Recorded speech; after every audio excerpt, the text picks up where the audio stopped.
ഞാൻ അഭിലാഷ്. നാളെ ഹരിയുടെ കല്യാണമാണ്. എൻ്റെ ബെസ്റ്റ് ഫ്രണ്ട്. ഒരിക്കലും തീരാത്ത കടപ്പാടുണ്ട് എനിക്ക് അവനോട്. 5 വർഷങ്ങൾക്ക് ശേഷം ഞാൻ അവനെ കാണുകയാണ്. നാളെ അവൻ്റെ കല്യാണമാണ്. ഒത്തിരി ടെൻഷനുണ്ട് അവൻ്റെ നാട്ടിൽ പോവാൻ, അത് അവളുമായിട്ട്. എഞ്ചിനീയറിംഗ് കഴിഞ്ഞ് തെക്ക് വടക്ക് നടക്കുമ്പോഴാണ് ഉറ്റ ചങ്ങാതിയുടെ അച്ഛൻ്റെ കൺസ്ട്രക്ഷൻ കമ്പനിയിൽ ജോലി ശരിയായി അങ്ങോട്ട് പോയത്. ആകെ ഉണ്ടായിരുന്ന അമ്മ മാത്രമായിരുന്നു. 2 വർഷങ്ങൾക്ക് മുമ്പ് അമ്മയും പോയി. വളരെ കഷ്ടപ്പെട്ടാണ് പഠിത്തം പൂർത്തിയാക്കിയത്. ഹരീഷ്, ഞങ്ങൾ എഞ്ചിനീയറിംഗ് ഒരുമിച്ച് പഠിച്ചാണ്. എൻ്റെ ഏറ്റവും അടുത്ത ചങ്ങാതി. എന്നെ അവൻ ഒത്തിരി സഹായിക്കുമായിരുന്നു. പഠിത്തം കഴിഞ്ഞപ്പോൾ അവൻ്റെ അച്ഛൻ അവന് പുതുതായി ഒരു കമ്പനി തുടങ്ങിക്കൊടുത്തു. കമ്പനി സിറ്റിയിലായിരുന്നെങ്കിലും താമസം അവൻ്റെ വീട്ടിൽ തന്നെയായിരുന്നു. വീടെന്ന് പറഞ്ഞാൽ പോരാ, ഒരു പഴയ നാലുകെട്ട്. അവൻ്റെ അച്ഛൻ നാട്ടിലെ ഒരു പ്രമാണിയായിരുന്നു. അവൻ്റെ ഏറ്റവും അടുത്ത സുഹൃത്തായതുകൊണ്ടാണ് എനിക്ക് അവിടെ ജോലി തന്നത്. അവൻ്റെ അച്ഛനും അമ്മയും അനിയത്തിയൊക്കെ നല്ല സ്നേഹമുള്ളവരായിരുന്നു. ഞാൻ അവർക്ക് സ്വന്തം മകനെ പോലെ തന്നെയായിരുന്നു. ഞങ്ങളുടെ ജോലികൾ കൃത്യമായി ചെയ്തതിനാൽ കമ്പനി നല്ല രീതിയിൽ വളർന്നു. അത്യാവശ്യം നല്ല നിലയിലൊക്കെ ആയപ്പോൾ ഞങ്ങൾ അല്പം ഫ്രീ ആയി. പിന്നെ ജോലി ഭാരം കുറഞ്ഞപ്പോൾ ആ നാട്ടിൽ തന്നെ കൂട്ടുകാരൊക്കെ ആയി. പുഴയിൽ കുളിയും ആൽത്തറയിൽ കഥ പറച്ചിലും മൈതാനത്ത് പന്തുകളിയൊക്കെ ഉണ്ടായിരുന്നു. ചുരുക്കി പറഞ്ഞാൽ ഞാൻ ആ നാട്ടുകാരിൽ ഒരാളായി മാറി. അവിടെ ചെറിയൊരു ദുർഗാദേവി ക്ഷേത്രമുണ്ട്. അവിടുത്തെ ഉത്സവ ദിവസമാണ് ഞാൻ സുഭദ്രയെ ആദ്യമായി കണ്ടത്. 20 വയസ്സ് തോന്നും. ചുവന്ന പട്ടുടുത്ത് നെറ്റിയിൽ കുങ്കുമപ്പൊട്ടും തൊട്ട് ഉണ്ടക്കണ്ണുകളിൽ കൺമഷി വരച്ച് കയ്യിലൊരു വിളക്കുമായി അവൾ ശ്രീകോവിലിന് ചുറ്റും വലം വയ്ക്കുന്നുണ്ടായിരുന്നു. ഞാൻ അവളെ തന്നെ നോക്കി ഒത്തിരി നേരം സ്വയം മറന്നു നിന്നു.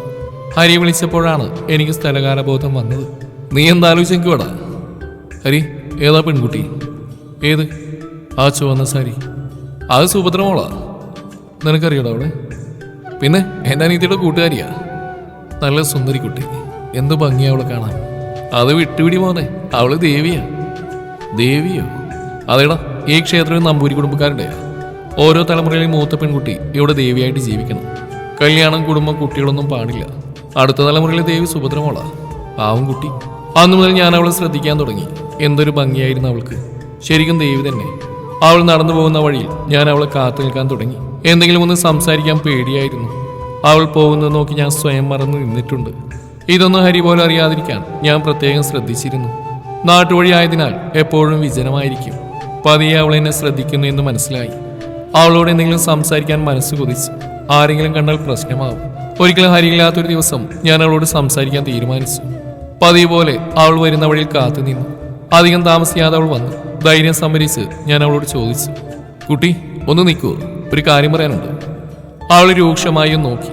ആ നോട്ടത്തിൽ ഞാൻ പറയാമെന്നെല്ലാം ആവിയായി. അവൾ നടന്നു പോയത് ഞാൻ നോക്കി നിന്നു.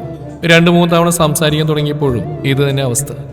അവളുടെ കണ്ണുകളിൽ നോക്കിയാൽ ഞാൻ എല്ലാം മറക്കും. പതിവ് പോലെ ഞാൻ വഴിയിൽ കാത്തു നിന്നു. ഞാൻ വിളിച്ചു. അവൾ എന്നോട് ചോദിച്ചു, എന്താ ചേട്ടാ, എന്താ ചേട്ടന് പറയാനുള്ളത്? കുറേ നാളായല്ലോ, എന്താണെന്ന് വെച്ചാൽ പറയൂ. അത് കുട്ടി, എൻ്റെ പേര് അഭിലാഷ്. ഹരിയുടെ ചങ്ങാതിയാണ്. എനിക്ക് കുട്ടിയെ ഇഷ്ടമാണ്. വിവാഹം കഴിക്കാൻ ആഗ്രഹിക്കുന്നു. ചേട്ടൻ എന്തൊക്കെയായി പറയുന്നേ? ഞാൻ ആരാണെന്ന് ചേട്ടൻ അറിയോ? ദേവി, ഇതെങ്ങാനും ആരെങ്കിലും കേട്ടാലോ? എനിക്ക് കുട്ടിയെക്കുറിച്ചെല്ലാം അറിയാം. ഹരി പറഞ്ഞിട്ടുണ്ട്. എന്നിട്ടാണോ ചേട്ടൻ എന്നോട് ഇങ്ങനെയൊക്കെ സംസാരിക്കുന്നത്? ചേട്ടാ, എനിക്ക് ഇങ്ങനെയുള്ള ചിന്തകൾ മനസ്സിൽ പോലും പാടില്ല. പ്രേമം, സ്നേഹം, കല്യാണം, കുട്ടികൾ, കുടുംബം, ഇതൊന്നും എനിക്ക് വിധിച്ചിട്ടില്ല. അതുകൊണ്ട് ദയവായിട്ട് ഇനി എന്നെ കാണരുത്, സംസാരിക്കുകയും ചെയ്യരുത്. അത്രയും പറഞ്ഞ് അവൾ നടന്നുപോയി. ഇതൊക്കെ പറയുമ്പോഴും അവളുടെ കണ്ണുകളിൽ ഒരു നിരാശ നിറഞ്ഞു നിന്നിരുന്നു. ആ മിഴികളിലെ സങ്കടം എനിക്ക് കാണാൻ സാധിച്ചു. ഞാൻ വീട്ടിലേക്ക് പോയി. രാത്രി മുഴുവൻ അത് തന്നെയായിരുന്നു ചിന്ത. എന്തായിരിക്കും അവളുടെ കണ്ണുകളിലെ നിരാശയ്ക്കും സങ്കടത്തിനും കാരണം? എന്തൊക്കെയോ അവൾ ഒളിക്കുന്നു. എങ്ങനെയെങ്കിലും അവളുടെ മനസ്സൊന്ന് അറിയാൻ കഴിഞ്ഞെങ്കിൽ. ഓരോന്നാലോചിച്ച് നേരം വിളിപ്പിച്ചു. ജോലി കഴിഞ്ഞ് നേരത്തെ ഇറങ്ങി. നേരത്തെ ഇവിടെ പോകുന്നതെന്ന് ഹരി ചോദിച്ചപ്പോൾ തലവേദന എന്ന് കള്ളം പറഞ്ഞു അവനൊന്ന് ഇരുത്തി മൂളി. അവൾ വരുന്ന സമയത്ത് കൃത്യമായി ഞാൻ എത്തി. ഞാൻ അവളെ വിളിച്ചു, സുഭദ്രേ ഒന്ന് നിൽക്കുവോ? ചേട്ടാ, ഞാൻ ഇന്നലെ പറഞ്ഞൊന്നും ചേട്ടൻ മനസ്സിലായില്ലേ? ഇനി എന്തിനാ ഇങ്ങനെ ശല്യം ചെയ്യുന്നേ? എനിക്കെല്ലാം മനസ്സിലായി. ഒരു കാര്യം കൂടി ചോദിക്കാനാണ് ഞാൻ വന്നത്. അതിനുത്തരം കിട്ടിയാ ഞാൻ ഇനി സുഭദ്രയുടെ നിഴൽവെട്ടത്ത് പോലും വരില്ല. എനിക്കൊന്നും കേൾക്കണ്ട. ചേട്ടൻ പറയുന്ന പോലെ ജീവിതം എനിക്ക് വിധിച്ചിട്ടില്ല. ഞാൻ കല്യാണം കഴിക്കാൻ പാടില്ല. അപ്പൊ ഇങ്ങനെ ഒരു വിധിയല്ലായിരുന്നുവെങ്കിൽ സുഭദ്ര എന്നെ ഇഷ്ടപ്പെടുമായിരുന്നു, വിവാഹം കഴിക്കുമായിരുന്നു. അവളുടെ കണ്ണുകൾ നിറഞ്ഞു. ഒന്നും മിണ്ടാതെ അവൾ പോയി. നിരാശനായി ഞാൻ വീട്ടിലേക്ക് നടന്നു. പിറ്റേന്നും ഞാൻ അവളെ കണ്ടു. സുഭദ്ര, ഞാൻ ചോദിച്ചതിന് മറുപടിയൊന്നും പറഞ്ഞില്ല. ചേട്ടാ, ഞാൻ ദേവിയാവേണ്ടവളാ. എനിക്ക് കല്യാണം കഴിക്കാൻ പാടില്ല. പാർവതി ദേവി ശിവനെ കല്യാണം കഴിച്ചിട്ടില്ലേ? ലക്ഷ്മി ദേവിയും സരസ്വതി ദേവിയും കല്യാണം കഴിച്ചവരല്ലേ? കുട്ടികളില്ലേ? അതൊന്നും എനിക്കറിയില്ല ഏട്ടാ. സുഭദ്ര നല്ലപോലെ ആലോചിക്കുക. നാളെ ഒരു മറുപടി തരണം. ഞാൻ കാത്തിരിക്കും. അന്നും ഉറങ്ങാൻ കഴിഞ്ഞില്ല. പിന്നെ 2-3 ദിവസത്തേക്ക് അവളെ കാണാൻ പറ്റിയില്ല. ഓഫീസിൽ ചില തിരക്കുകൾ. പുതിയൊരു പ്രൊജക്റ്റ് വന്നു. അതിൻ്റെ തിരക്കായിരുന്നു. എല്ലാം കഴിഞ്ഞ് വൈകുന്നേരം അവളെ കാണാൻ കാത്തു നിന്നു. കണ്ടില്ല. ദിവസങ്ങൾ കടന്നുപോയി. മനസ്സിനെ കൺട്രോൾ ചെയ്യാൻ കഴിഞ്ഞില്ല. ഹരിക്ക് എന്തൊക്കെയോ പന്തികേട് തോന്നി. അവൻ എന്നോട് ചോദിച്ചു. പക്ഷേ ഞാൻ ഒഴിഞ്ഞു മാറി. അന്നും പതിവ് പോലെ അവളെ കാത്തു നിന്നു. ഏറെ നേരം നിന്നിട്ട് അവളെ കണ്ടില്ല. ഒടുവിൽ നിരാശനായി തിരിഞ്ഞിടന്നപ്പോൾ അവളുടെ പാദസരത്തിന്റെ കിലുക്കം കേട്ട് ഞാൻ നിന്നു.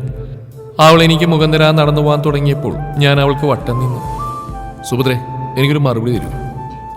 എനിക്കറിയില്ല ഏട്ടാ, എന്തു പറയണമെന്നറിയില്ല.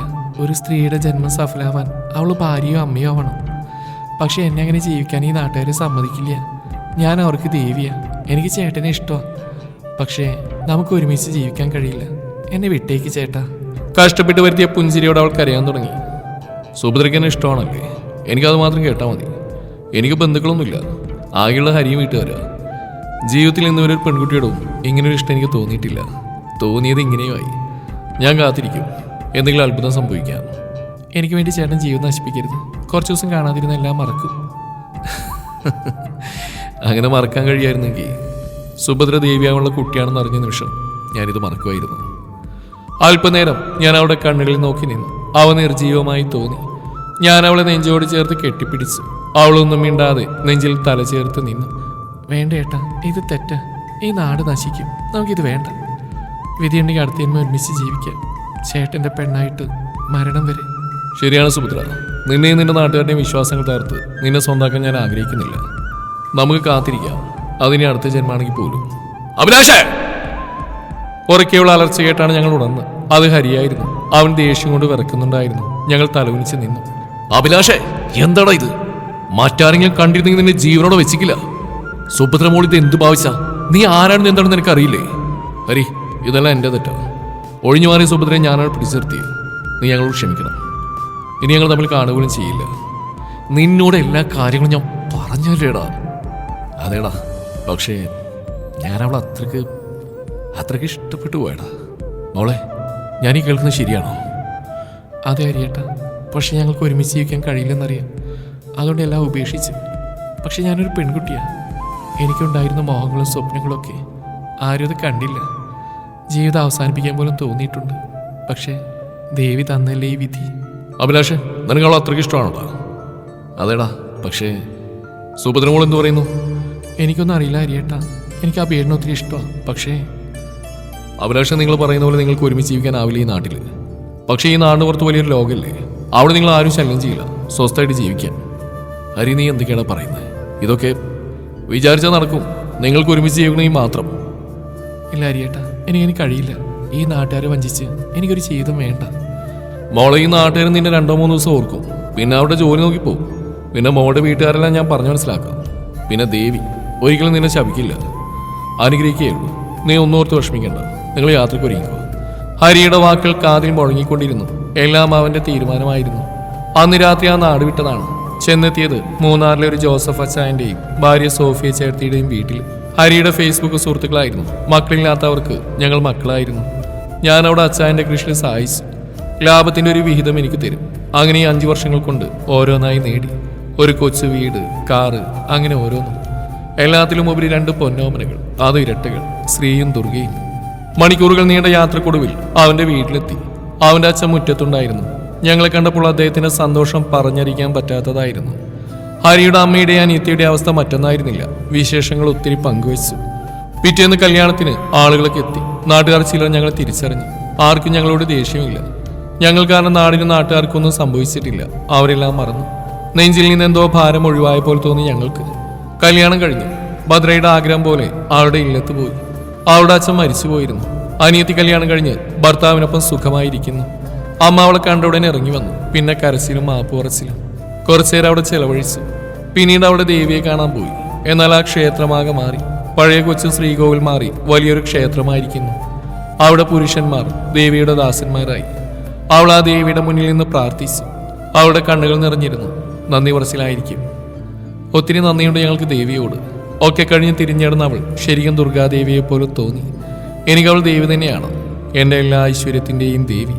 വൈകാതെ തന്നെ തിരിച്ച് നാട്ടിൽ താമസമാക്കണമെന്ന് മനസ്സിലുറപ്പിച്ച് ഞങ്ങൾ അച്ചായൻ്റെയും ചേട്ടത്തിയുടെ അടുത്തേക്ക് തിരിച്ചു.